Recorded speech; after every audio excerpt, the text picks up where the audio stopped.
ನಗುವಿನ ಒಡೆಯ, ಸದಾ ನಗುಮುಖಿ ಯಾರಿರ್ಬೋದು ಎಲ್ಲ ಊಹೆ ಮಾಡ್ತಾ ಇದ್ದೀರಾ? ಗೊತ್ತಾಗುತ್ತೆ. ನಮ್ಮ ಜನಪ್ರಿಯ ಡಾಕ್ಟರ್ ರಾಜ್ಕುಮಾರ್ ಅಣ್ಣನವರ ಕಿರಿಯ ಪುತ್ರ ಪುನೀತ್ ರಾಜ್ಕುಮಾರ್ ಅಂದರೆ ನಗುವಿನ ಒಡೆಯ. ಸದಾ ನಗ್ತಾ ಇರ್ತಾರೆ, ಕೋಪ ಬಂದರೂ ನಗ್ತಾರೆ.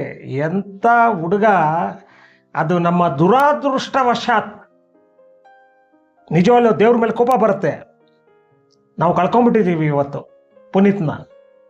ಪುನೀತ್ ಬಾಲ್ಯದ ಅವರು ತುಂಬ ಪುನೀತ್ ಅವರು ತಮಗೆಲ್ಲ ಗೊತ್ತಿರಂಗೆ ಸನಾದಿ ಅಪ್ಪಣ್ಣ ಬಾಲನಟನಾಗಿ, ಸನಾದಿ ಅಪ್ಪಣ್ಣ, ಪ್ರೇಮದ ಕಾಣಿಕೆ, ಆಮೇಲೆ ಸ್ವಲ್ಪ ಬೆಳೀತಾ ಬೆಳೀತಾ ಭಾಗ್ಯವಂತ, ಅವರಿಗೆ ಕರ್ನಾಟಕ ರಾಜ್ಯ ಪ್ರಶಸ್ತಿ ತಂದುಕೊಡ್ತು.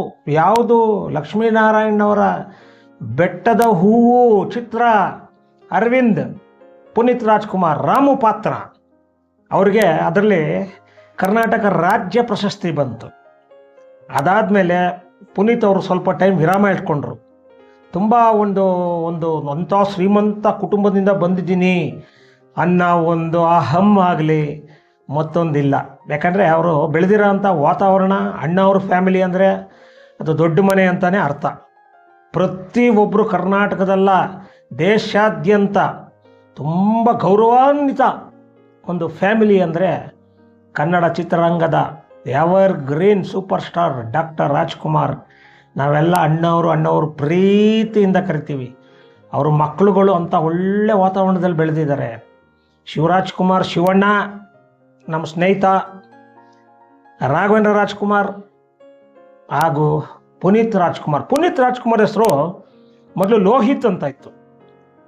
ಆಮೇಲೆ ಅವರು ನಾಮಕರಣ ಮಾಡಿದ್ರು ಪುನೀತ. ಯಾವಾಗಲೂ ಪುನೀತ ಇರಬೇಕು, ಫಳ ಫಳ ಫಳ ಫಳ ಅಂತ. ಪುನೀತ್ ಅಂತ ಹೆಸರಿಟ್ರು, ಪುನೀತ್ ರಾಜ್ಕುಮಾರ್ ಅಂತ ಹೆಸರು.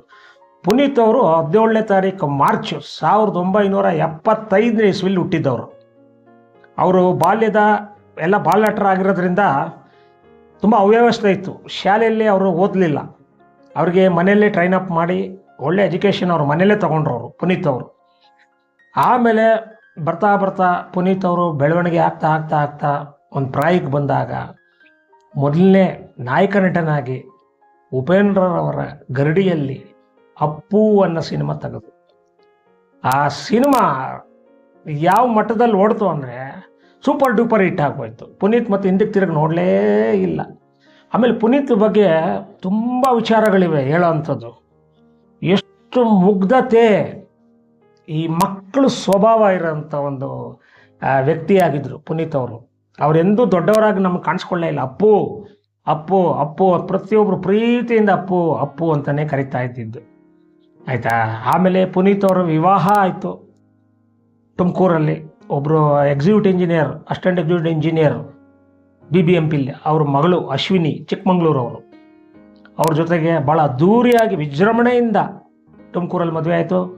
ಅಣ್ಣವರ ಸಮ್ಮುಖದಲ್ಲಿ ನಾನಾ ಪ್ರಖ್ಯಾತ ನಟರುಗಳಿರ್ಬೋದು, ಮಿನಿಸ್ಟ್ರಿಗಳಿರ್ಬೋದು, ಪ್ರತಿಯೊಬ್ಬರು ಆ ಮದುವೆಗೆ ಹಾಜರಿದ್ದರು. ಅದಾದ ನಂತರ ಪುನೀತ್ ಅವ್ರಿಗೆ ಮೊದಲನೇದಾಗಿ ವಂದಿತಾ ಅನ್ನೋ ಪುತ್ರಿ ಜನಿಸಿದ್ವಿ. ವಂದಿತಾ.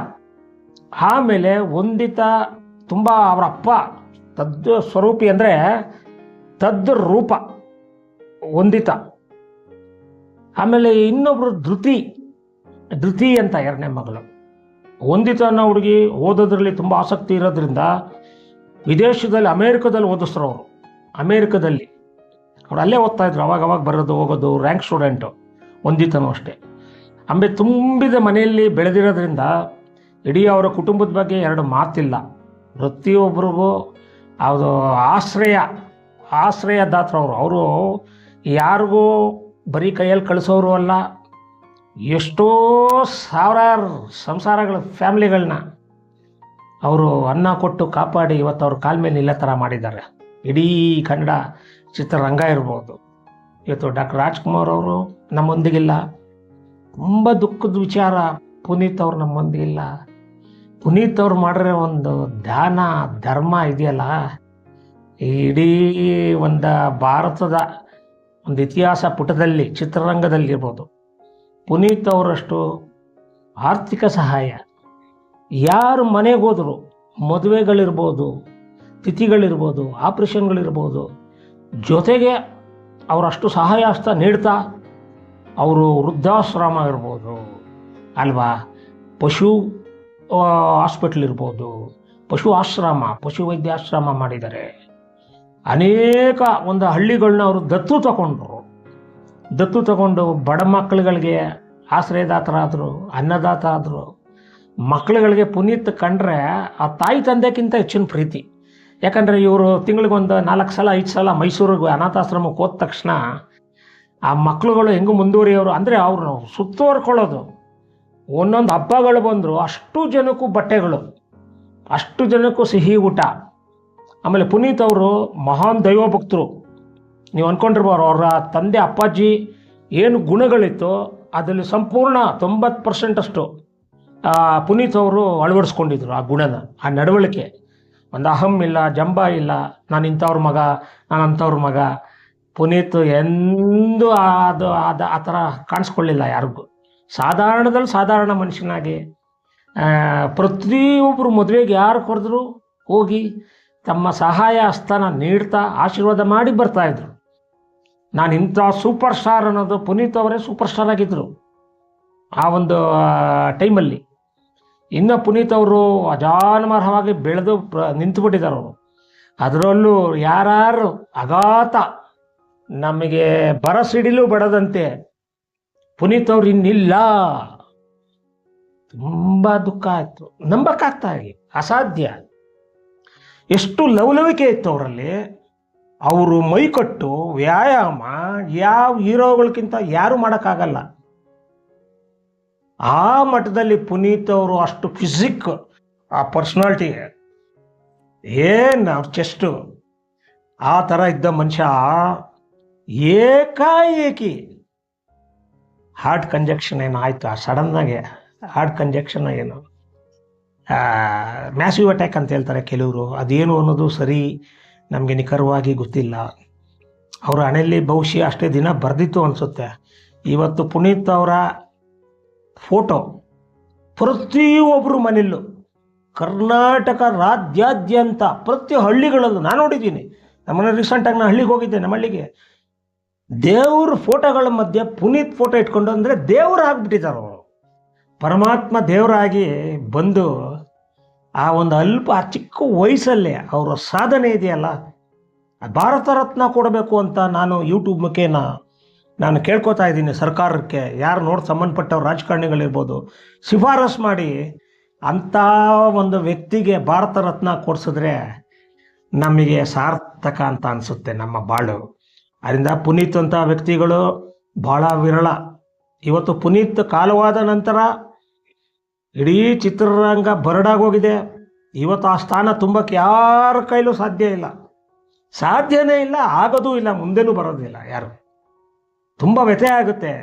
ಎಷ್ಟು ಅಂಥ ವ್ಯಕ್ತಿಗೆ ಈ ಥರ ಸಾವು ಬಂತು ಅಂದರೆ ನಂಬಕ್ಕೆ ಸಾಧ್ಯನಾ? ದೇವ್ರ ಮೇಲೆ ಎಷ್ಟು ಅಸಮಾಧಾನ ಆಗುತ್ತೆ, ಕೋಪ ಬರುತ್ತಲ್ವ. ಪರಮಾತ್ಮ ಅವನೇ. ಅವರು ಬಂದು ಮಹತ್ ಕಾರ್ಯಗಳನ್ನ ಮಾಡಿ ಬಡವರಿಗೆ ಒಂದು ಜೀವನದಲ್ಲಿ ಒಂದು ಜ್ಯೋತಿ ಬೆಳಗಿಸಿ ಕಣ್ಮರೆ ಆಗ್ಬಿಟ್ರು.